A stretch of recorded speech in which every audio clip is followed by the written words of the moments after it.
Day, Tampa Bay. We're with you for another week here on the Duncan Duo Show, talking about the Tampa Bay real estate market like I am every Sunday at 10 o'clock, and I have for more than a decade, giving WFLA News the update on everything that's going on in Tampa Bay real estate.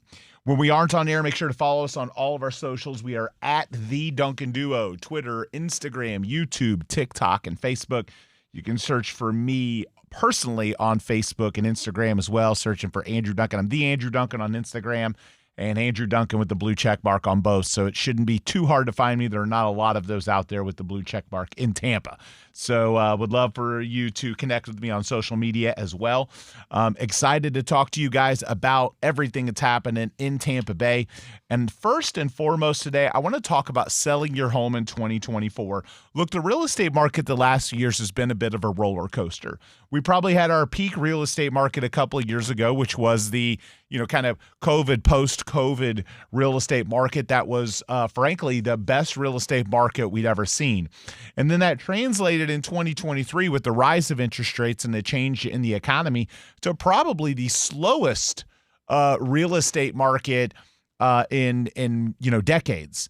And so while prices didn't drop, substantially like we had seen in prior slowdown real estate markets, as interest rates rose and it caused people to hold on to their homes, and people had enough equity and there were enough options available to prevent foreclosures.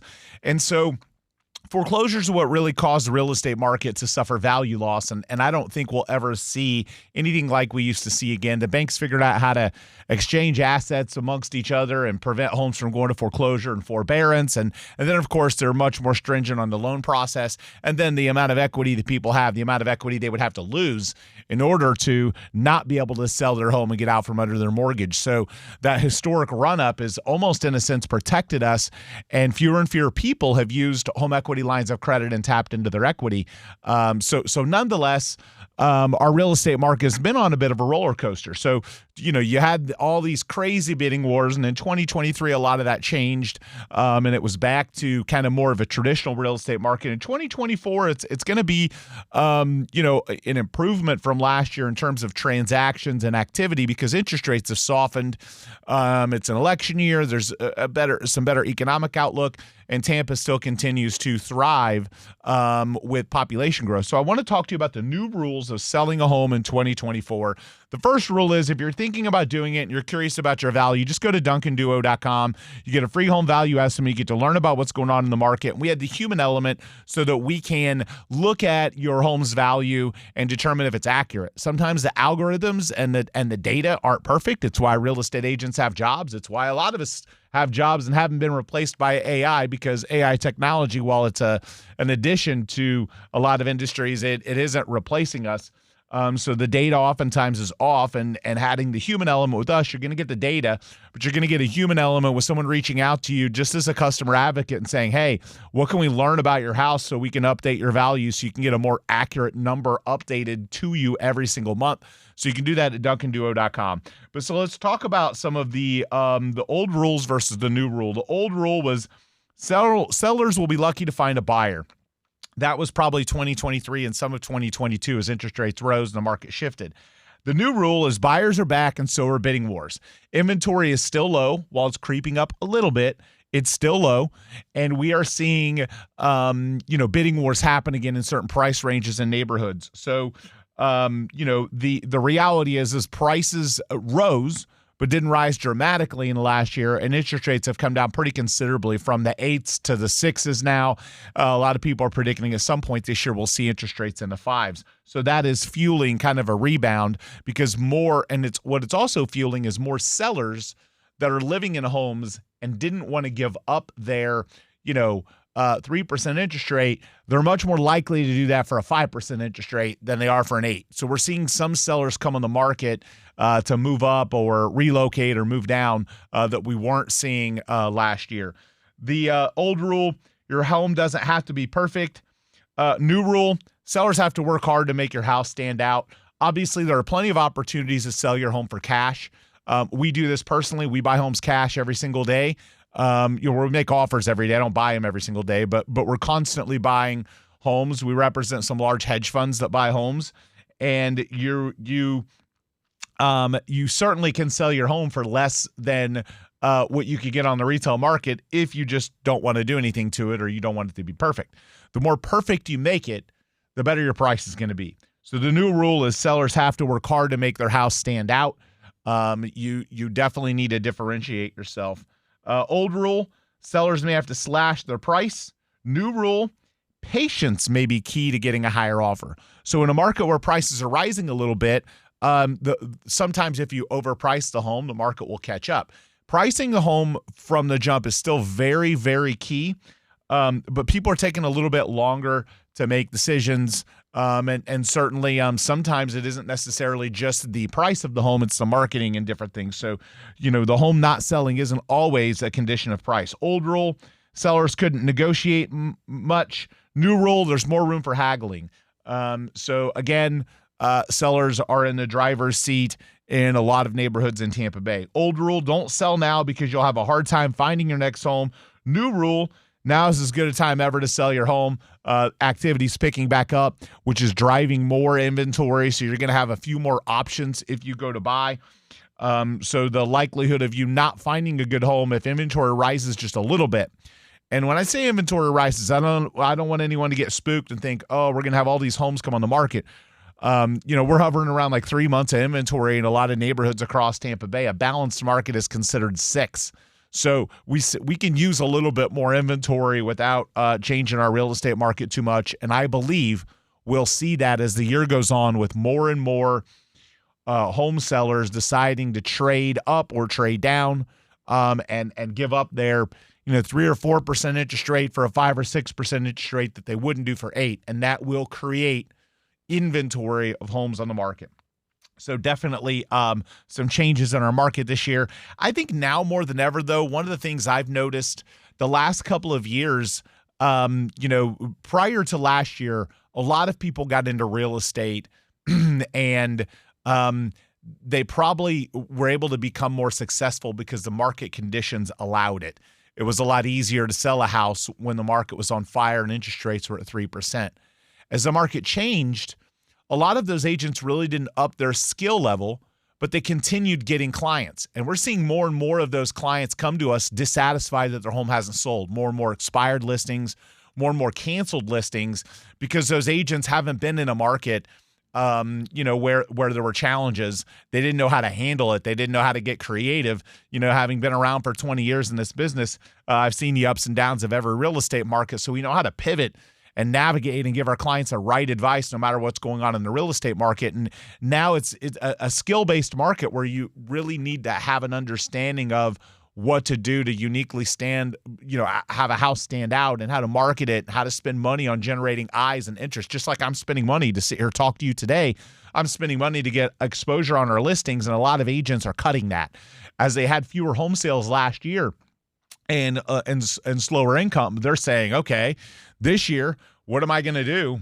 They're thinking, unfortunately, it's a poverty mentality because they're thinking, I'm going to cut all these things so that I can be profitable. But those things that they cut are going to cause their homes not to sell, and they're going to cause themselves not to get homes to sell. So unfortunately, there are a lot of people doing that right now, and they're cutting the things that allowed them to be successful simply because they have to cut expenses because their business isn't doing what it was a couple of years ago. So fortunately, having been around a long time, I'm very well funded and don't really have to be in a position where I have to make a lot of cuts to those types of things. So we're well positioned to be able to generate massive exposure for homes still, and a lot of agents just don't have the budget to keep up.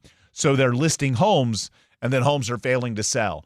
And we've had a lot of those people, and if you're one of those people, hit us up at duncanduo.com. If your home expired, if it didn't sell, if you were dissatisfied with your real estate agent, we specialize in helping homes that have not sold with other agents. We have sold hundreds and hundreds, probably over thousands at this point, with the $3 billion in real estate I've sold of homes that were listed with other agents and didn't sell because it needed a different strategy, because sometimes it needed a better price. Sometimes it needed more marketing put behind it and a better approach or refreshed approach. So if your home didn't sell, again, hit us up at duncanduo.com. It is more and more common this year than it has been in prior years, simply because now we're feeling those agreements that last 6 months or a year with a listing company, or in some ways 3 months, depending on the terms.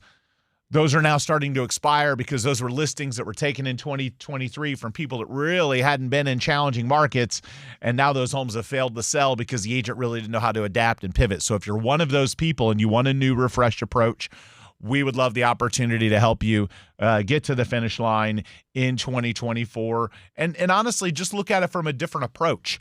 There are often times we look and we find data that's wrong. We don't like the order of the photos, or there isn't enough video marketing, or the target buyer for the property isn't locally, and there's no advertising being utilized to get eyes on the property in other parts of the country. So there are a lot of different reasons why homes don't sell. And sometimes it's simply the agent doesn't have the experience or the marketing knowledge, because their success was predicated on a really hot real estate market that, they could have put a sign in the yard and done the 3 Ps of real estate, put it in MLS, put it on a lockbox and pray, and it would have sold. And that just isn't the case anymore. So if you're one of those people, we would love the opportunity to help you in 2024, and you can go to duncanduo.com, fill out a form. You can call us or text us at 813-359-8990. If you're somebody that doesn't want to go online, you simply want to talk to people, you want to make a phone call, 813-359-8990, and you can text us there as well. And again, when we aren't on air, make sure to follow us on all of our socials. We are at The Duncan Duo. We've got some cool giveaways coming soon. We're going to give away a signed Lightning jersey on our social media channels. So if you're not following us and you want an opportunity for a signed Tampa Bay Lightning jersey at no cost to you, make sure you're following us at The Duncan Duo on all of our social channels. And we'll be back. We're going to continue our conversation after a quick break here on The Duncan Duo Show.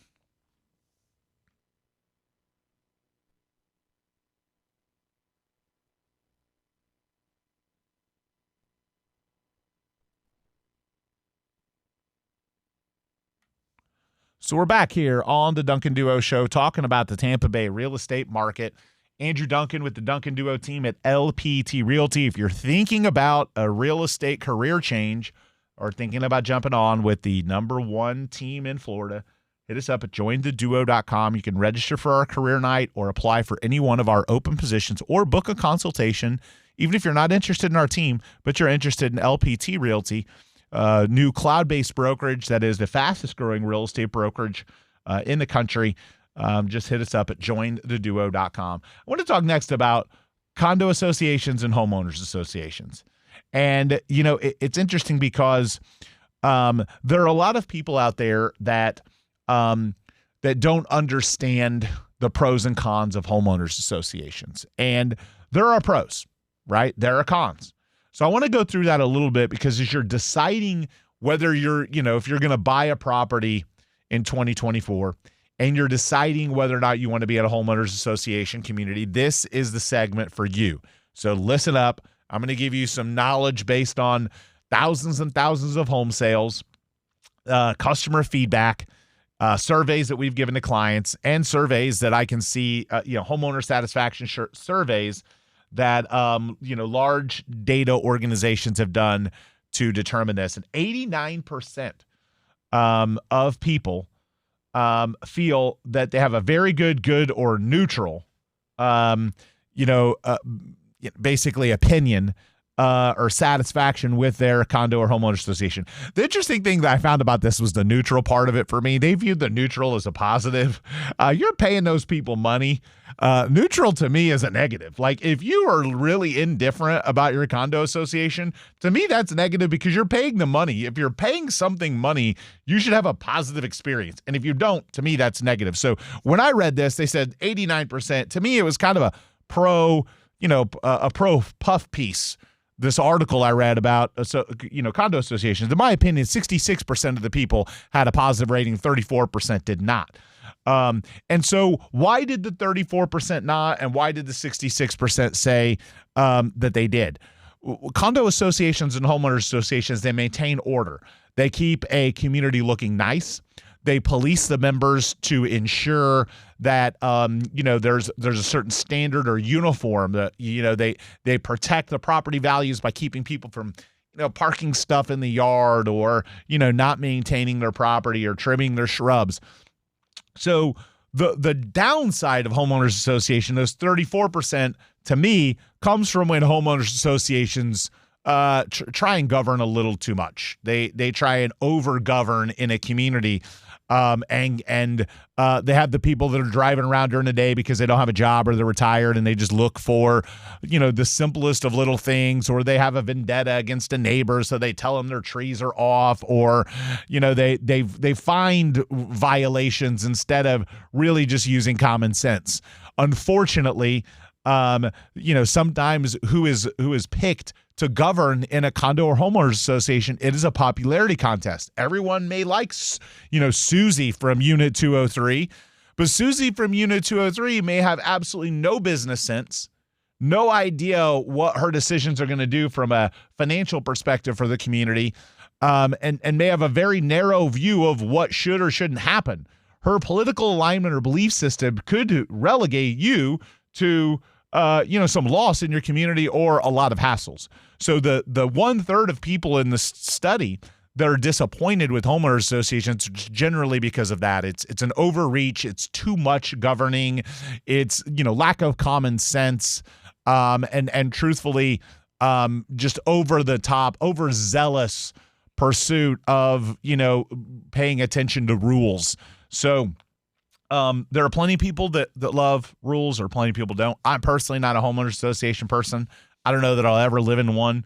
I even struggle thinking about having a vacation home in a condo because of the idea that you're giving away the power of the asset, financial control to other people, because the people that are elected to serve in a condo or HOA make business decisions for the community. And if they make bad business decisions, or they decide that they don't want to allow rentals or short-term rentals, or they want to do this or they want to do that, it can dramatically affect your asset. So for me personally, I'm not an HOA person or a COA person.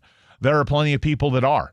There are some great property managers. There's some great communities, and there are a lot of communities across Tampa Bay that have, wonderful HOAs. There are others that have HOAs that overreach pretty dramatically. So ask yourself, kind of weigh it from best case scenario and worst case scenario. The worst case scenario is you get into an HOA that has, kind of the Gestapo running around and flagging you because, you parked on the curb for 9 minutes while you were bringing something into the house and leaving, or, your trees, you forgot to trim your trees for a week. So you got to ask yourself, if that's going to really hassle you and bother you, their pursuit of protecting community, then I would encourage you not to look at a homeowners association. If you're someone that loves order, loves rules, loves being told what to do, then maybe the HOA is for you. So again, a lot of people are happy in their HOA communities. There's some great ones across Tampa Bay. But we've got a track record with some that aren't great, and some feedback from customers. So if you want to know what those HOA communities are and you're thinking about buying a home, we can certainly provide those to you to help guide you in the right direction. So we're going to be back. We're going to continue our conversation after a quick break here on the Duncan Duo Real Estate Show.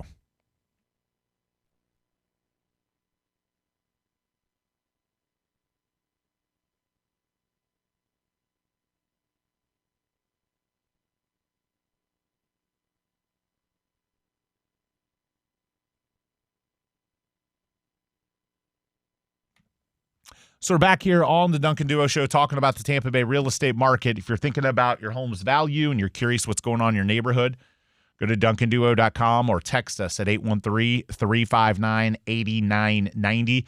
Again, that's 813-359-8990. Just send us a text and say interested in my value, and we'll reply back with more information. Also, if you're thinking about a real estate career change, an opportunity with LPT Realty or my team, a lot of options for you. You can apply, you can set up a consultation, or you can come to career night. You can go to jointheduo.com. Some smart strategies to pay off your mortgage fast without going broke. As we've talked to people through the years as they near retirement age, one of the things that most people consider a goal of theirs is to get their mortgage paid off before they retire.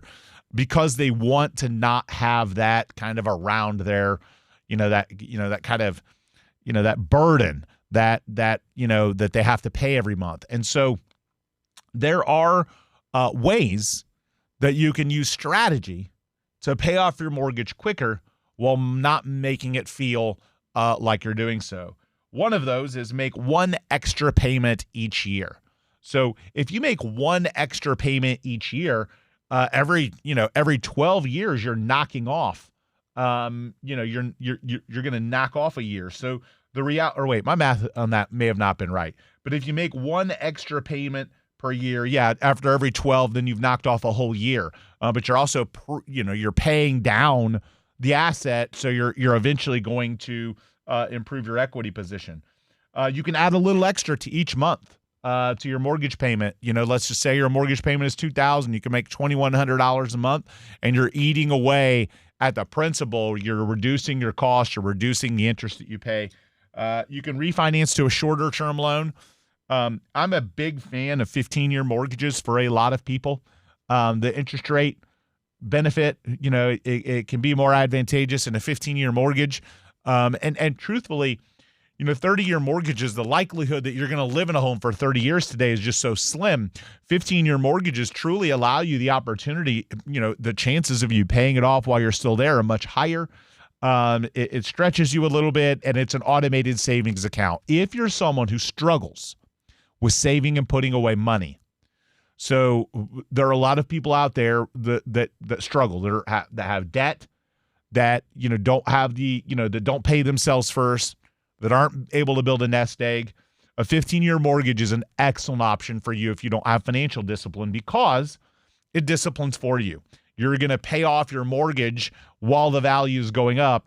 You're going to eventually have an asset, and your home can be more of an automated savings account for you, where you think you're just paying a bill, but what you're really doing is funding your future equity. So you can refinance to a shorter loan.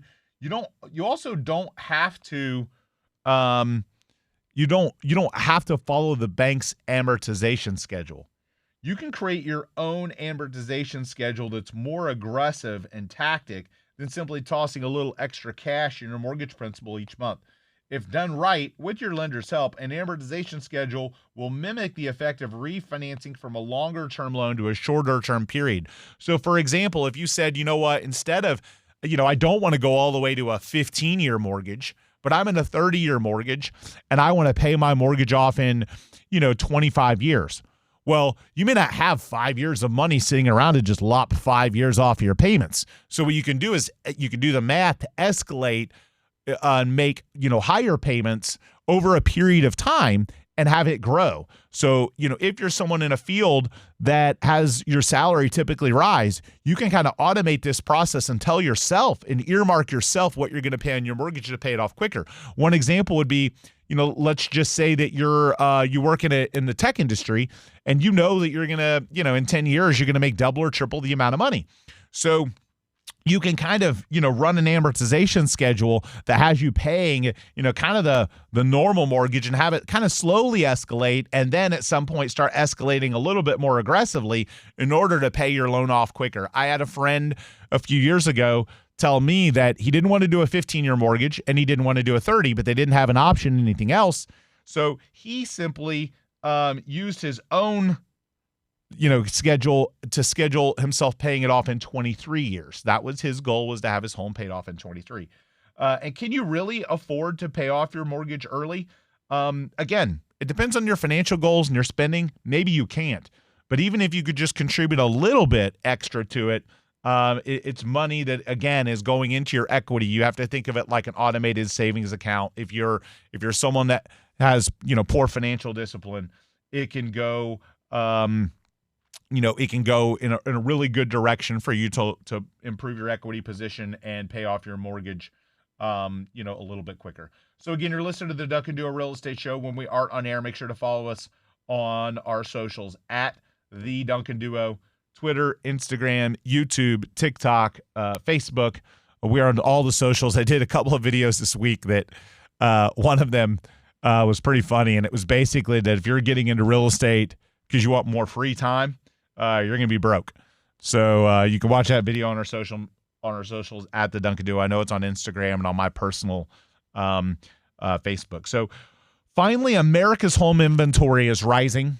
I mentioned this in the last segment that we are going to see inventory rise this year because sellers that bought didn't want to sell last year because they didn't, that bought a few years ago, didn't want to sell last year because they didn't want to go out and get an 8% mortgage rate.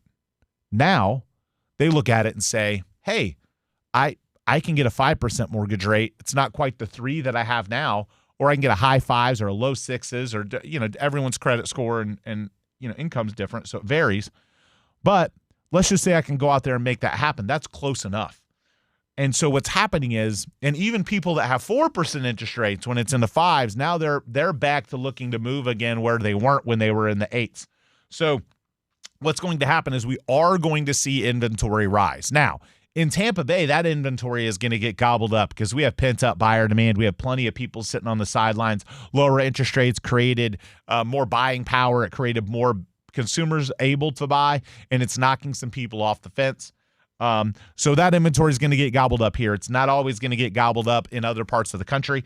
So where it's grown the most, okay? So regions where housing inventory is growing the most, the South, inventory was up 7.7%, okay? And again, our increase in year-over-year active listings in Florida was 27%. Tampa came in a little lower than that, but what does that mean to you? It just means a few more options. When you hear a 20% increase in homes available for sale, people think, oh, goodness, that's going to be that's going to hurt the market, and it is not going to hurt the market. Those are going to lead to more transactions. That inventory is going to get bought. It's not going to sit. The market needs more inventory. And in reality, a 20% increase in inventory from last year, which was basically the worst real estate market in terms of transactions in 20 years, still doesn't get us on track with some of the anywhere near some of the highest inventory markets we've seen. So a 20% increase in inventory for Tampa Bay is pretty much nothing. It's going to have, it's only going to increase the number of sales. It is not going to cause some sort of buyer's market. There will be more options, but nonetheless, the housing markets with the biggest inventory jumps, top 10 in the country, Tampa was not in that list. You get Cape Coral, Florida, Eugene, Oregon, Fayetteville, North Carolina, Gulfport, Mississippi, Corpus Christi, Texas, Lafayette, Louisiana, Little Rock, Arkansas, Mobile, Alabama, Memphis, Tennessee, and Fort Wayne. So, again, more inventory is coming, but it's not going to it's going to impact the real estate market positively, not negatively. The 10 best and 10 worst states for retirement in 2024. So it's interesting because we know that Florida has always been a dominant state when it comes to retirement. We know that people in the Midwest and in the North have always wanted to get to Florida. They've also always seen it as more affordable compared to prices in a lot of the markets that either people live in and come here from, or other markets that are coastal, like California, for example. So here are the 10 states, and guess what? Number 1 on the list is Florida.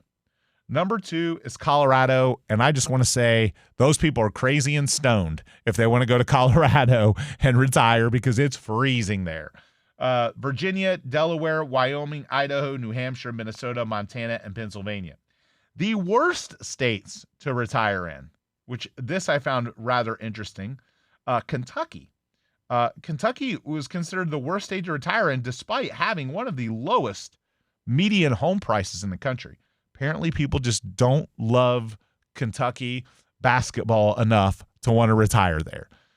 New Jersey, Mississippi, Rhode Island, Oklahoma, Louisiana, New York, which doesn't surprise me at all, Washington, Arkansas, Illinois, all are the 10 worst states to retire in. So why does Florida continue to be and Tampa Bay continue to be such a thriving area for retirement? Our home prices, despite having risen, over the last few years, are still affordable compared to other parts of the country. Our climate, we've avoided some, any catastrophic storms, so our weather is very good. we're very pro business so we have low income taxes. And truthfully, because Florida has always been a retirement community, has a lot of infrastructure built around retirees, handicap accessible hospitals, handicap accessible areas, hospitals, those were two separate things.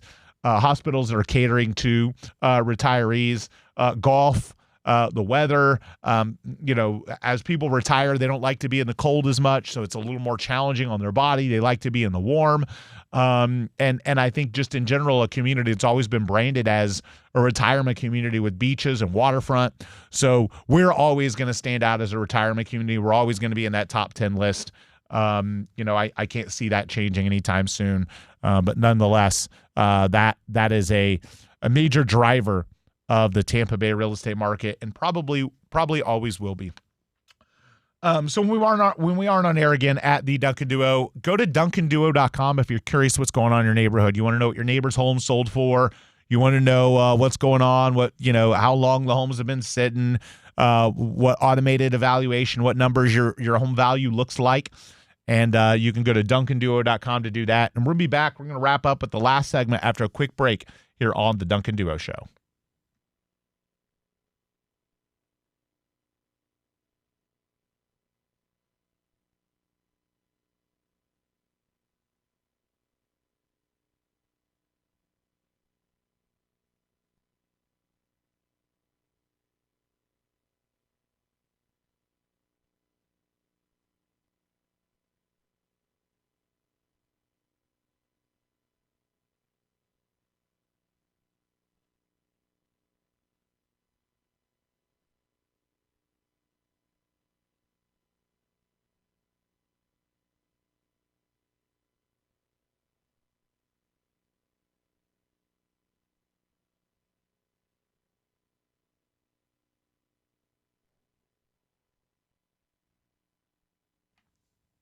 So we're back here on the Duncan Duo Real Estate Show, talking about the Tampa Bay real estate market. One of the phenomenons that's happened the last few years in Tampa Bay, and it's interesting because this was much more common out west, and it's really kind of brought itself here. And it's kind of coming soon in pocket listings and homes that aren't yet available. If you look at real estate in like Beverly Hills and Hollywood and a lot of the celebrity real estate, a lot of the activity in that real estate market is handled off market, private sales, not advertised on the listing service, never hits Zillow or Realtor.com or MLS. So it's actually translated here, and there are a lot more deals happening off market or sold before they ever hit the market. So, I want to talk about some of our homes that are coming soon to the marketplace, in case there's someone out there interested in them, or they want this same kind of exposure for their property. We have an 8,000 square foot home on 10 plus acres. This is a super luxurious home with a guest house, incredible pool, just palatial, incredible property in Lakeland, coming on the market for $2 million. We have a South Tampa 3-bedroom, 3-bath, just a few houses off Bayshore, south of Gandy. Incredible renovation. That's coming on the market for $875,000. We also have a home coming soon to the marketplace in 33629 South Tampa, probably around an $800,000 house with a pool, going through a massive renovation right now.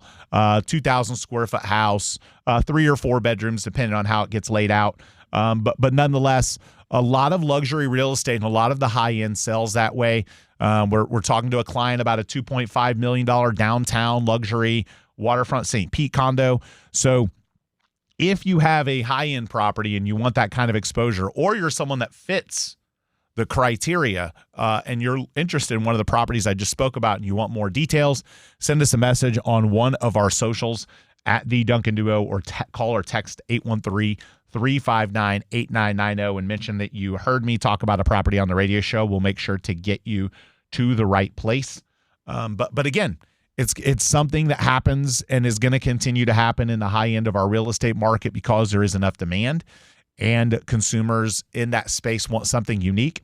And there's a psychological aspect that comes along with why pocket listings and coming soon and off-market sales have happened, because you want something that no one else knows about, and you want something that other people, you want kind of an inside track. So there have been some lawsuits over it. MLS settled a pocket, one of the MLS has settled a pocket listing lawsuit the other day, but it's something that's going to continue to evolve. You're going to see more and more real estate agents look at these creative strategies to sell real estate versus just kind of putting it into the MLS. So those creative strategies are what help gain traction, especially for unique properties. The more unique a property, the more unique the marketing approach needs to be. It can't just take the same kind of rubber stamp. Hey, this is what we do for listings. Here you go. When you have a unique property, it needs a unique approach. And the coming soon aspect, can create a sale. The other thing those coming soon programs do and those pocket listings do is almost create pent up demand for the house. We've had it happen where we've been in a neighborhood. And the neighbors kind of figure out that we're a realtor. They kind of know who we are, or they see me and they know it's me, and they know a home's coming on the market, but it's not yet there. And it makes them tell their friends. It makes them want it more. They want kind of an inside track. Please let me know when it's going to hit the market. And that coming soon advertising can kind of create this pent up demand that when the market does, if it doesn't sell in an off market, kind of coming soon pocket listing environment, when it does hit the market, it's got this, slew of people that are kind of ready for the product. Think of what, Best Buy and Walmart, some of the Amazon, some of the largest retailers in the world do for Black Friday. They tease the products and say, hey, look, this is what we have coming, but you can't buy it yet. You got to pay attention because it's going to come on the market this day. There's a lot of really savvy real estate agents, us included, that use that strategy to create traction for the homes that we sell. And either sometimes sell them before they ever hit the market, or create a pent-up demand so that when it does hit the market, it hits the market with force, and the market responds, and it creates traction and energy that can sometimes fuel more than one person interested in the house. That strategy can create a bidding war because you're piling up the people before you kind of press the button to truly allow someone to see the property or act. You're just saying, hey, look, it's coming. So again, the agreements vary from, property to property, and the right path varies from property to property, but it is something that's common, something that we do. And, I mentioned a few of our luxury properties that we have coming on the market in the next coming days. So when we aren't on air again at the Duncan Duo, you want your free home value estimate, go to duncanduo.com or text us at 813-359-8990. And if you're a real estate agent, jump on the LPT Realty bandwagon. You are missing out incredible benefits that expire this coming week. Some of those benefits are going to change that if you join later, you're going to miss out. So again, join theduo.com, hit us up, and we would love to make sure that you get all the benefits afforded to you and all the opportunities available to you with LPT Realty at jointheduo.com. Thank you so much for tuning in, and have an awesome rest of your Sunday, Tampa Bay.